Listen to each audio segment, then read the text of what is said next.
Olá, bem-vindos e bem-vindas a mais um episódio do Diário SA. Hoje temos em mãos o relatório gerencial de setembro de 2025 do Fundo Imobiliário Valora Hedge Fund, o VGHF11. Nossa missão aqui é mergulhar nestas páginas e extrair não só os números, mas o que eles realmente significam, sabe? Para a estratégia do fundo e, claro, para quem investe nele. Ok, vamos desempacotar isso. Exato. Um relatório como este é tipo um mapa. E nosso trabalho aqui é ir além de só ler o nome das ruas, né? Vamos conectar os pontos, tentar entender por que o gestor virou à esquerda em vez de à direita em certo momento e qual o destino que essa rota sugere. Ótima analogia. E a primeira parada nesse mapa, que todo mundo olha logo de cara, é a distribuição de rendimentos. O fundo anunciou R$ 0,08 por cota em setembro. Em termos de rentabilidade, isso dá um rendimento líquido de 11,3% ao ano sobre o valor patrimonial de agosto. E é importante colocar esse número em perspectiva. Se a gente olha os últimos 12 meses, o fundo entregou R$ 1,08 por cota. Isso se traduz numa rentabilidade de 13,4% ao ano. Se a gente descontar a inflação, estamos falando de IPCA mais 7,8% ao ano. É um retorno bem significativo, né? Robusto mesmo, especialmente porque supera a inflação com folga. Isso mostra um ganho real, que é o que importa no fim. Mas, sabe, o relatório me chamou a atenção para outro ponto. Além desses 8 centavos distribuídos, o patrimônio do fundo também cresceu. Peraí, isso quer dizer que o cotista ganhou mais do que o que caiu na conta? O que é fascinante aqui é exatamente isso. É uma dupla fonte de retorno no mesmo mês. O cotista recebeu os 8 centavos no bolso, via dividendos, mas o bolo total do fundo, o patrimônio líquido, cresceu equivalente a mais 4 centavos por cota. Então, o ganho total no mês foi de 12 centavos por cota. E essa parte que ficou no fundo, esses 4 centavos, é um ganho de papel. Ou é algo que pode virar caixa? De onde veio isso? É uma mistura. Veio principalmente de duas frentes. A primeira é a valorização da carteira de FIIs que o VGHF11 tem. O IFIX, que é o índice do setor, subiu 3,25% no mês. Então a carteira do fundo surfou essa onda. Certo. E a segunda frente, que é mais estratégica, veio da remarcação da carteira de SPS. SPS, Sociedades de Propósito Específico. Para quem não está tão familiarizado, isso na prática são os projetos imobiliários, tipo a construção de um prédio, certo? Exatamente. Pense nelas como empresas criadas com uma única missão: desenvolver um projeto. E se o mercado percebe que aquele projeto está indo bem, que as vendas estão aquecidas, o valor da participação do fundo sobe. É um ganho que ainda está, digamos, no papel, mas reflete uma expectativa de lucro futuro. Entendi. Então, os rendimentos são a foto do que já foi. Agora eu quero entender para onde o gestor está apontando o carro.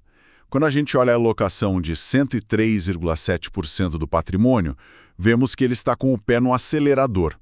O que isso significa na prática? Significa que todo o capital do fundo está investido e, mais que isso, ele está usando um pouco de alavancagem. O relatório menciona 58,3 milhões em compromissada reversa. De forma bem simples, é como se o fundo pegasse um dinheiro emprestado a um custo baixo, nesse caso CDI mais 0,8%. Custo baixo. Sim, para investir em ativos que ele acredita que vão render muito mais do que esse custo. É uma aposta para turbinar os resultados. Uma aposta que, claro, adiciona um risco. Mas essa alocação toda está espalhada em 139 ativos diferentes. A diversificação parece ser a rede de segurança, né? Sem dúvida. E é dentro dessa diversificação que a gente vê o movimento mais sutil e talvez o mais importante do mês. Uma pequena dança entre as carteiras internas do fundo. A carteira à renda, que é focada em gerar caixa mensal com ativos como os CRIs. CRIs, os Certificados de Recebíveis Imobiliários, que são como um empréstimo para o setor. Perfeito. Essa carteira de renda diminuiu um pouquinho a participação, de 58% para 57,1%. Enquanto isso, a carteira Valor, que busca o ganho de capital com as SPEs que a gente acabou de falar, cresceu de 42% para 42,9%. Parece pouco em percentual, mas num fundo de quase R$ 1,5 bilhão de reais, isso é um movimento de capital relevante. O que impulsionou esse crescimento na carteira Valor? Foi uma compra líquida de 10,8 milhões de reais, sabe? Direcionada principalmente para projetos residenciais em São Paulo e para ações de uma incorporadora, a Uinc. Esse movimento é como ver um grande navio mudando o leme sutilmente.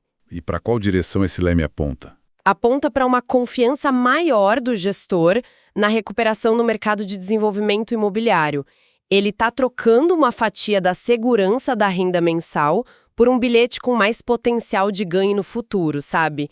Para o investidor, isso significa que o perfil de risco do fundo ficou um pouquinho mais arrojado. E essa estratégia de alavancagem e aposta em desenvolvimento me leva a pensar no outro lado da moeda, o risco. Se eles estão tomando mais risco para buscar retorno, como estão gerenciando os problemas que já existem?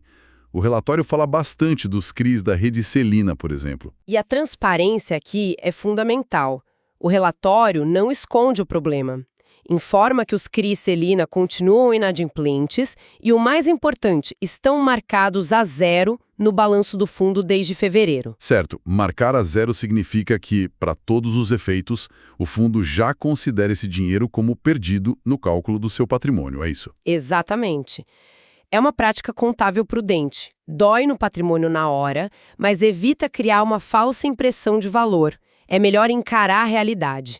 O relatório também menciona outro caso, o CRI Guaicuros, que depende da venda de terrenos, um processo mais travado. Ok, então temos dois casos problemáticos claros.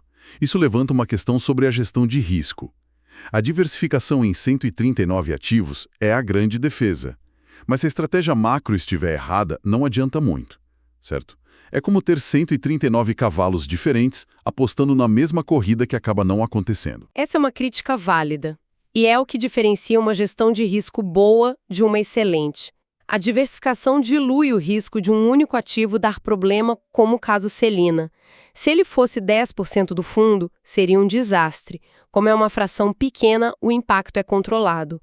A questão do risco macro é onde a habilidade do gestor aparece. E, por enquanto, a carteira do VGHF11 parece bem distribuída. Faz sentido. E essa gestão, com seus acertos e problemas, parece ter o respaldo do mercado. O fundo chegou a quase 400 mil cotistas. Para ser exato, 391.483.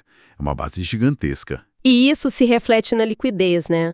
2,7 milhões por dia. Isso é crucial. Significa que um investidor pode entrar ou sair sem dificuldade. Mas tem um dado ainda mais intrigante no relatório sobre o preço. A cota fechou setembro negociada na Bolsa a 7,80. Enquanto a cota patrimonial, que seria o valor justo, estava em 8,57. Nossa, isso é um desconto considerável. A cesta de frutas do fundo valesse 8,57. Mas na feira o mercado só estivesse disposto a pagar 7,80 por ela. E por que isso acontece? Um otimista olharia para isso e veria uma pechincha, uma oportunidade de comprar algo por menos do que vale. Sim, essa é uma interpretação. A outra, a do pessimista, é se perguntar: será que tem alguma fruta amassada aí dentro que eu não estou vendo?